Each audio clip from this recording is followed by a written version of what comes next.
नमो भगवते वासुदेवाय नमः। हरे कृष्णा। प्रिय भक्तों, भगवान नारायण की कृपा आपके और आपके परिवार पर सदा सर्वदा बनी रहे। भागवत कथा में आज आप स्कंद 6 में यम और यमदूतों के संवाद के द्वारा भगवान की स्तुति और भगवान के प्रादुर्भाव की कथा सुनेंगे। तो आप सभी भक्तों से निवेदन है कि आप सब लोग एकाग्र होकर प्रसन्न चित्त मन से इस कथा का श्रवण करें। राजा परीक्षित ने पूछा, हे भगवान, सारे जीव धर्मराज के वश में हैं, लेकिन आपके पार्षदों ने उनकी आज्ञा भंग करके उनके दूतों को अपमानित कर दिया। जब दूतों ने यमपुरी में जाकर यमराज से अजामिल का वृत्तांत सुनाया, तब सब कुछ सुनकर उन्होंने अपने दूतों से क्या कहा। ऋषि, मैंने पहले यह बात कभी नहीं सुनी कि किसी ने किसी भी कारण से धर्मराज के शासन का उल्लंघन किया हो। हे भगवान, इस विषय में लोग बहुत संदेह करते हैं और उसका निवारण आपके अतिरिक्त कोई नहीं कर सकता, ऐसा मेरा दृढ़ निश्चय है। श्री सुखदेव जी ने कहा, हे परीक्षित, जब भगवान के पार्षदों ने यमदूतों का प्रयास विफल कर दिया, तब उन लोगों ने संयमपुरी के स्वामी यमराज के पास जाकर उनसे निवेदन किया। यमदूतों ने कहा, प्रभु, संसार के जीव 3 प्रकार के कर्म करते हैं, पाप, पुण्य अथवा दोनों से मिश्रित। इन जीवों को उनके कर्मों का फल देने वाले कितने शासक संसार में हैं। यदि संसार में दंड देने वाले बहुत से शासक हो तो किसी को सुख मिले और किसी को दुख, इसकी व्यवस्था एक सी नहीं हो सकेगी। कर्म करने वाले अनेक होने के कारण यदि उनके शासक भी अनेक हो तो उन शासकों का शासन केवल नाम मात्र का ही होगा। जैसे एक सम्राट के अधीन बहुत से नाम मात्र के सामंत होते हैं, इसीलिए हम तो ऐसा समझते हैं कि अकेले आप ही समस्त प्राणियों और उनके स्वामियों के भी आदिश्वर हैं। आप ही मनुष्यों के पाप और पुण्य के निर्धारक, दंडदाता और शासक हैं। प्रभु, अब तक संसार में कहीं भी आपके द्वारा निर्धारित दंड की अवहेलना नहीं हुई थी, किंतु इस समय 4 अद्भुत सिद्धों ने आपकी आज्ञा का उल्लंघन कर दिया।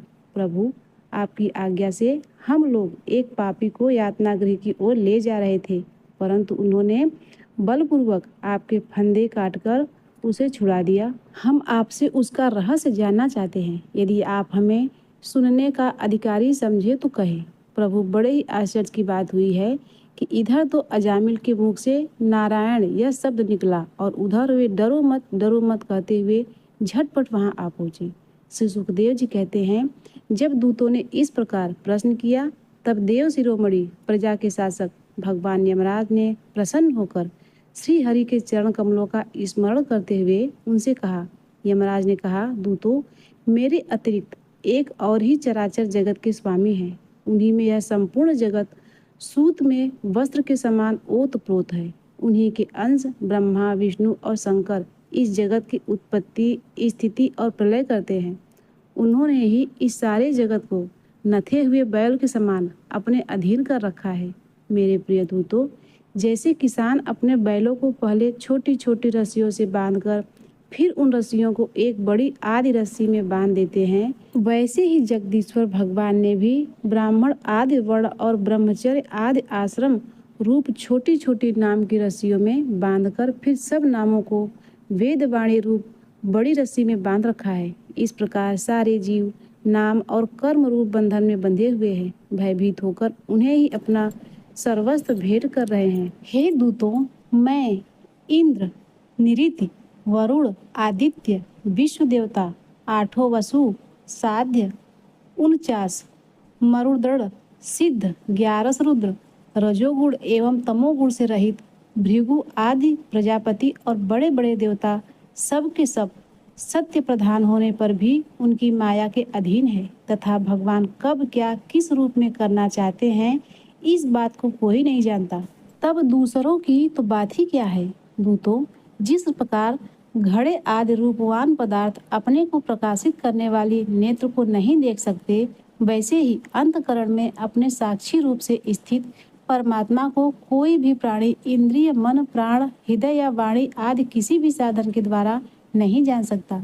वे स्वयं परम स्वतंत्र हैं। उन्हीं मायावी पुरुषोत्तम के दूत उन्हीं के समान परम मनोहर रूप, गुण और स्वभाव से संपन्न होकर इस लोक में प्रायः विचरण किया करते हैं। विष्णु भगवान के पूजित एवं परम अलौकिक पार्षदों का दर्शन बड़ा दुर्लभ है। वे भगवान के भक्तजनों को उनके शत्रुओं से, मुझसे और अग्नि आदि सब विपत्तियों से सर्वप्रथम सुरक्षित रखते हैं। स्वयं भगवान ने ही धर्म की मर्यादा का निर्माण किया है। उसे न तो ऋषि जानते हैं और न ही देवता या सिद्धगण। ऐसी स्थिति में मनुष्य विद्याधर चारण और असुर आदि तो जान ही कैसे सकते हैं। भगवान के द्वारा निर्मित भागवत धर्म परम शुद्ध और अत्यंत गोपनीय है। उसे जानना बहुत ही कठिन है। जो उसे जान लेता है वह भागवत स्वरूप को प्राप्त कर लेता है। हे दूतों, भागवत धर्म का रहस्य 12 व्यक्ति ही जानते हैं। ब्रह्मा जी, देव ऋषि नारद जी, भगवान शंकर, सनत कुमार, कपिल देव, स्वयंभू मनु, प्रहलाद, जनक, भीष्म पितामह, बलि, सुखदेव और मैं अर्थात धर्मराज। इस जगत में जीवों के लिए बस यही सबसे बड़ा कर्तव्य और परम धर्म है कि वे नाम कीर्तन आदि उपाय से भगवान के चरणों में भक्ति भाव प्राप्त कर ले। प्रिय दूतों, भगवान के नाम उच्चारण की महिमा तो देखो। अजामिल जैसा पापी भी एक बार नाम उच्चारण करने मात्र से मृत्यु के मार्ग से छुटकारा पा गया। भगवान के गुण, लीला और नाम का भली भांति कीर्तन मनुष्य के पापों का सर्वप्रथम विनाश कर देता है। यह कोई उसका बहुत बड़ा फल नहीं है, क्योंकि अत्यंत पापी अजामिल ने मरने के पहले चंचल चित्त से अपने पुत्र का नाम नारायण उच्चारण किया। इस नाम मात्र से ही उसके सारे पाप तो नष्ट हो ही गए, मुक्ति भी प्राप्त हो गई। बड़े बड़े विद्वानों की बुद्धि कभी भगवान की माया से मोहित हो जाती है।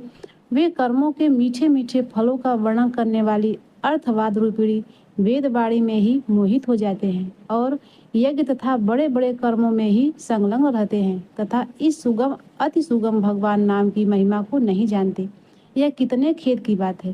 प्रिय दूतों, बुद्धिमान पुरुष ऐसा विचार करके भगवान अंततः में ही संपूर्ण अंतःकरण से अपना भक्ति भाव स्थापित करते हैं। वे मेरे दंड के पात्र नहीं हैं। पहली बात तो यह है कि वे पाप करते ही नहीं हैं, परंतु यदि कदाचित संयोगवश कोई पाप बन भी जाए तो उसे भगवान का गुणगान तत्काल नष्ट कर देता है। जो समदर्शी साधु भगवान को ही अपना साथी और साधन दोनों समझकर उन पर निर्भर हैं, बड़े बड़े देवता और सिद्ध उनके पवित्र चरित्र का प्रेम से गुणगान करते रहते हैं। मेरे दूतों, भगवान की कथा उनकी सदा रक्षा करती रहती है। उनके पास तुम लोग कभी भूल कर भी मत भटकना। तुम्हें दंड देने की सामर्थ्य न हमें और न साक्षात काल में ही है। बड़े बड़े परमहंस दिव्य रस के लोभ से संपूर्ण जगत और शरीर आदि से भी अपनी ममता हटाकर अंकिचन होकर निरंतर भगवान मुकुंद के चरण अरविंद का मकरंद रस पान करते रहते हैं। जो दुष्ट उस दिव्य रस से विमुख हैं और नरक के द्वार गृहस्थी की तृष्णा और बोझ बांधकर उसे ढो रहे हैं, उन्हीं को मेरे पास बार बार लाया करो। जिनकी जीवा भगवान के गुणों और नाम का उच्चारण नहीं करती, जिनका चित्त उनके चरण बिंदु का चिंतन नहीं करता और जिनका सिर एक बार भी भगवान श्री कृष्ण के चरणों में नहीं झुकता, उन भागवत सेवा विमुख पापियों को ही मेरे पास लाया करो। आज मैं धर्मराज भगवान के श्री चरणों में झुककर क्षमा प्रार्थी हूँ कि मेरे दूतों द्वारा आपके पार्षदों का तिरस्कार किया गया है। यह मेरा अपराध है। पुराण पुरुष भगवान नारायण हम लोगों का यह अपराध क्षमा करें। हम अज्ञानी होने पर भी उनके प्रियजन हैं और उनकी आज्ञा पाने के लिए अंजलि बांधकर सदा उत्सुक रहते हैं। अतः परम महिमामय भगवान के लिए यही योग्य है कि वे हमें क्षमा कर दें। मैं उन सर्व अंतर्यामी एक रस अनंत प्रभु को नमस्कार करता हूँ। श्री सुखदेव जी कहते हैं, हे परीक्षित, इसीलिए तुम ऐसा समझ लो कि बड़े से बड़े पापों का सर्वोत्तम अंतिम और पाप वासनाओं को भी निर्मल कर डालने वाला प्रायश्चित यही है कि केवल भगवान के गुणों, लीलाओं और नाम का कीर्तन किया जाए। इसी से संसार का कल्याण हो सकता है। जो लोग बार बार भगवान के उदार और कृपापूर्ण चरित्र का श्रवण कीर्तन करते हैं, उनके हृदय में प्रेममयी भक्ति का उदय हो जाता है। उस भक्ति से जैसी आत्मशुद्धि होती है, वैसी चंद्रायण आदि व्रत से भी नहीं होती। जो मनुष्य भगवान श्री कृष्ण चंद्र के चरणाबिंद के मकरंद रस का लोभी भ्रमर है, वह स्वभाव से ही माया के आपत्ति में दुखद और पहले से ही छोड़े हुए विषयों में फिर नहीं रमता। किंतु जो लोग उस दिव्य रस से विमुख हैं, कामनाओं ने जिनकी विवेक बुद्धि पर पानी फेर दिया है, वे अपने पापों का मार्जन करने के लिए पुनः प्रायश्चित रूप कर्म ही करते हैं।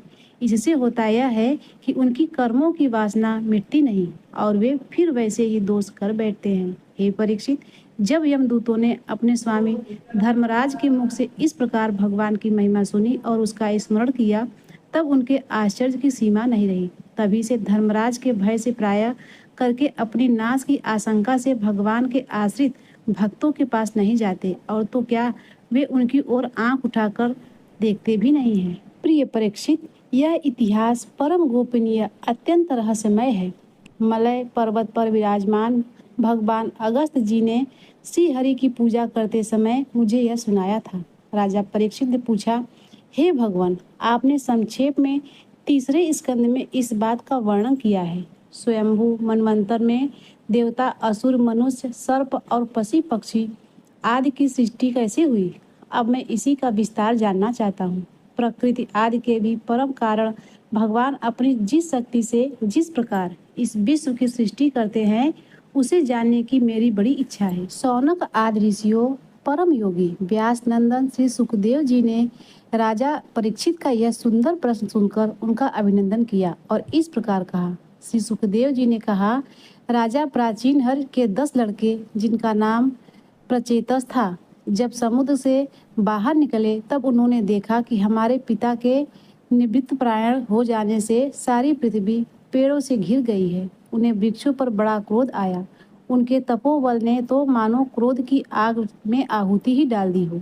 बस उन्होंने वृक्षों को जला डालने के लिए अपने मुख से वायु अग्नि की सृष्टि की। हे परीक्षित, जब प्रचेतसों के द्वारा छोड़ी गई अग्नि और वायु उन वृक्षों को जलाने लगी, तब वृक्षों के राजा आदित्य राज सोम ने उनका क्रोध शांत करते हुए इस प्रकार कहा, हे महाभाग्यवान, प्रेतसों के वृक्ष बड़े दीन हैं। आप लोग इन्हें मत जलाइए, क्योंकि आप तो प्रजा की अभिवृद्धि करना चाहते हैं और सभी जानते हैं कि आप प्रजापति हैं। महात्मा, महाप्रतेजस प्रजापतियों के अधिपति अविनाशी भगवान श्री हरि ने संपूर्ण वनस्पतियों और औषधियों को प्रजा के हितार्थ उनके खान पान के लिए बनाया है। संसार में आंखों से उड़ने वाले 4 प्राणियों का भोजन फल, पुष्प आदि अचल पदार्थ है। पैरों से चलने वालों का घास आदि बिना पैर वाले पदार्थ भोजन है। हाथ वालों का वृक्ष, लता आदि बिना हाथ वालों और 2 पैर वाले मनुष्य आदि के लिए धान, गेहूं आदि अन्य भोजन है। 4 पैर वाले बैल, ऊंट आदि खेती के द्वारा अन्न की उत्पत्ति में सहायक है। निष्पाप प्रत्येशो, आपके पिता और विवाहित देव भगवान ने आप लोगों को यह आदेश दिया है कि प्रजा की सृष्टि करें। ऐसी स्थिति में आप वृक्षों को जला डालें, यह कैसे उचित हो सकता है? आप लोग अपना क्रोध शांत करें और अपने पिता, पितामह आदि के द्वारा सेवित सत्पुरुषों के मार्ग का अनुसरण करें। जैसे माँ पिता बालकों की, नेत्रों की, पति पत्नी की, गृहस्थ भिक्षुओं की और ज्ञानी और अज्ञानियों की रक्षा करते हैं और उनका हित चाहते हैं, वैसे ही प्रजा की रक्षा और हित का उत्तरदायी राजा होता है।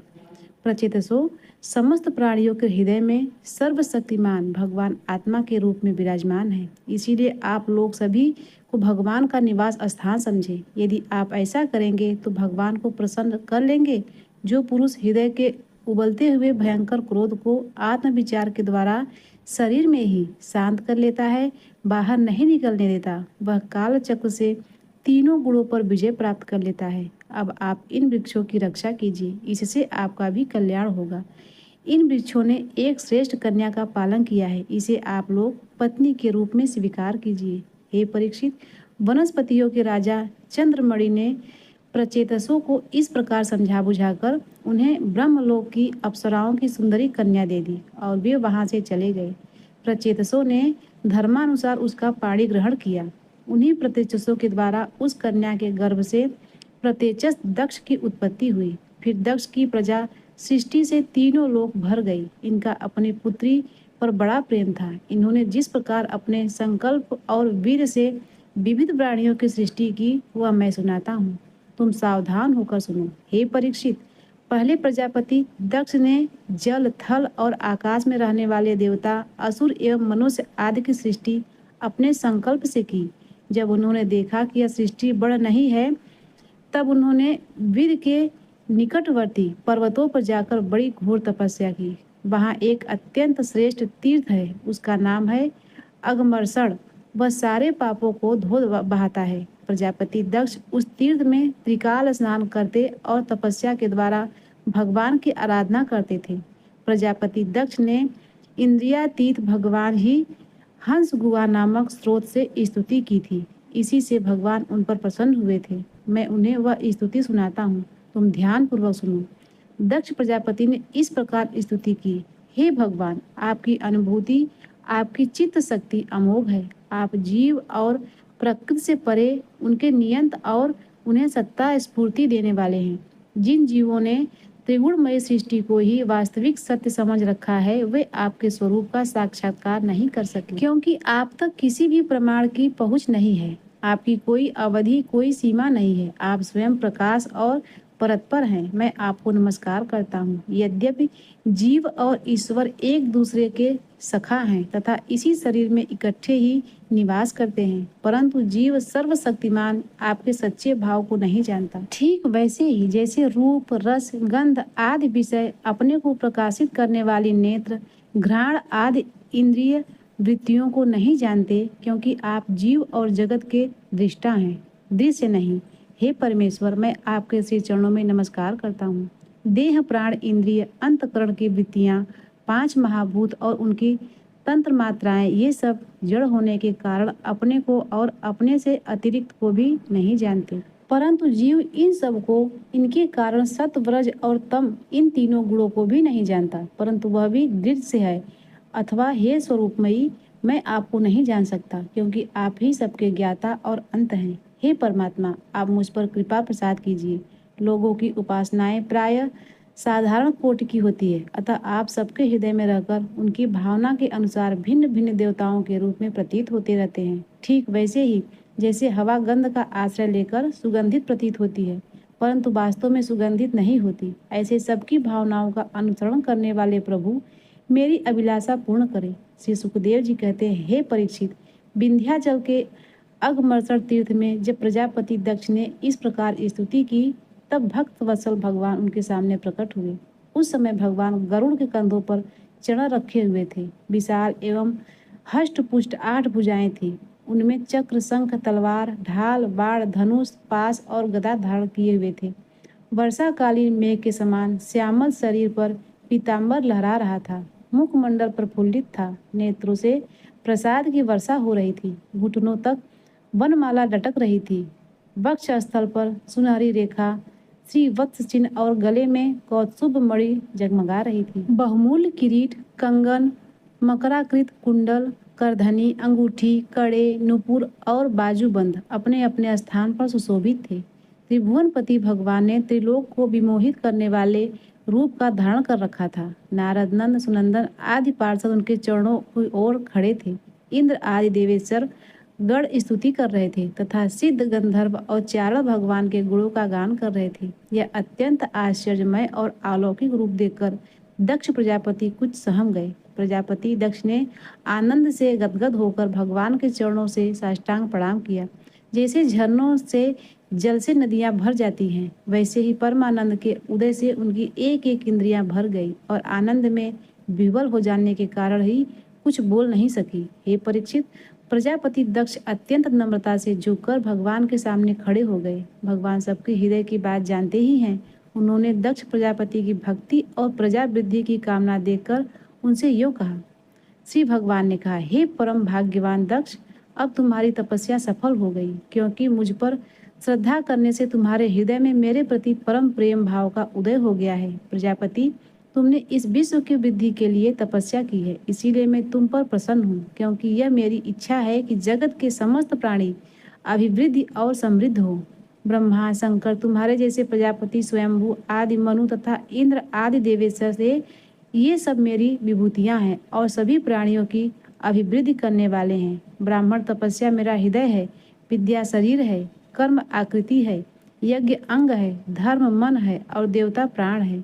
जब यह सृष्टि नहीं थी तब केवल मैं ही था, और वह भी निष्क्रिय रूप से। बाहर भीतर कहीं भी और कुछ नहीं था। न तो कोई दृष्टा ना था और न ही दृश्य है।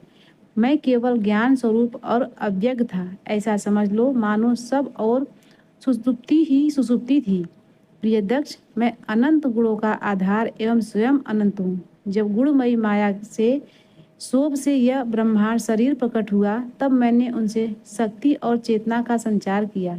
तब देव शिरोमणि ब्रह्मा सृष्टि करने के लिए उपयुक्त हुए, परंतु उन्होंने अपने को सृष्टि कार्य में असमर्थ पाया। उस समय मैंने आज्ञा दी कि तब करो। जब उन्होंने घोर तपस्या की और उस तपस्या के प्रभाव से पहले पहल तुम 9 प्रजापति की सृष्टि की। प्रिय दक्ष, देखो, यह पंचजन प्रजापति की कन्या आशिकी है। इसे तुम अपनी पत्नी के रूप में ग्रहण करो। अब तुम गृहस्थ सोचित स्त्री सहवास रूप धर्म को स्वीकार करो। यह अश्विनी भी उस धर्म को स्वीकार करेगी, तब तुम इसके द्वारा बहुत सी प्रजा उत्पन्न कर सकोगे। प्रजापति, अब तक तो मानसिक सृष्टि होती थी, परंतु अब तुम्हारे बाद सारी प्रजा मेरी माया से स्त्री पुरुष के संयोग से ही उत्पन्न होंगी और मेरी सेवा में तत्पर रहेंगी। श्री सुखदेव जी कहते हैं, विश्व के जीवन दाता भगवान श्री हरिया कहकर दक्ष के सामने ही इस प्रकार अंतर्ध्यान हो गए। जैसे स्वप्न में देखी हुई वस्तु स्वप्न टूटने पर लुप्त हो जाती है, ठीक उसी प्रकार भगवान भी अंतर्ध्यान हो गए। जय श्री कृष्णा। आज की कथा यहीं पर समाप्त होती है। आगे का वृत्तांत आपको अगले अध्याय में सुनने को मिलेगा। मिलते हैं अगले वीडियो में, तब तक के लिए नमस्कार।